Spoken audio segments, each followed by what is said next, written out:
ఇప్పటివరకు ప్రకాష్ గారిని విన్నాం. తెలంగాణ రాజకీయాల పట్ల ఆయనకు అపారమైన అనుభవం ఉంది. ఒకటి 2-3 ఇష్యూస్ ఓవరాల్గా మనం సమప్ చేస్తే, అసెంబ్లీ సమావేశాలకి చాలా మంది ఇంకా వార్తలు వేస్తున్నారు, కేసీఆర్ వచ్చేస్తున్నాడు.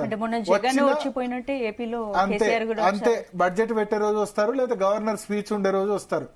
ఆ రోజు వేరే వాళ్ళు ప్రతిపక్షాలు మాట్లాడేందుకు అవకాశం ఉండదు. గవర్నర్ స్పీచ్ అంటే గవర్నర్ స్పీచ్ వినిపోవాలి, ఇంకా సభే ఉండదు.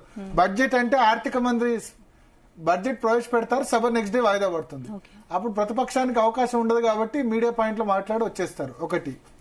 రెండవది, ప్లీనరీ డిసైడ్ అయింది, వరంగల్లో ప్లీనరీ సంబంధించి పెద్ద బహిరంగ సభ పెడుతున్నారు. ఓకే. మూడోది, ఎమ్మెల్సీకి సంబంధించి వీళ్ళెవరితో చర్చించారు, రేపు ఎల్లుండో క్యాండిడేట్ డిక్లేర్.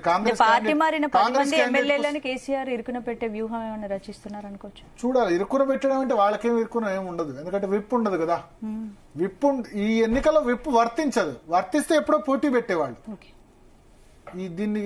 ఈ ఎమ్మెల్సీ గానీ రాజ్యసభ గానీ దీనిలో అవతల పార్టీ అభ్యర్థికి ఓటేస్తే అనర్హత వేట్ అన్నది లేదు కాన్స్టిట్యూషన్ ప్రకారం.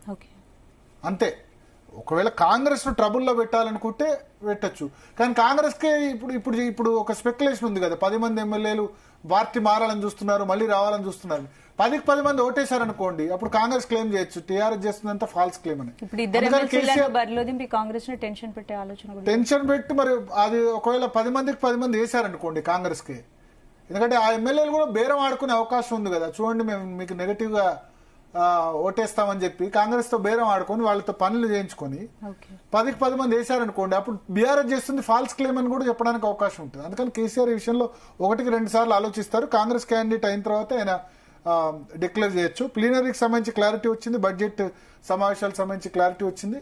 ఇక మిగతా ఇష్యూస్ సంస్థాగతంగా డెవలప్ చేస్తాను అది అని చాలాసార్లు అంటున్నారు. చూడాలి.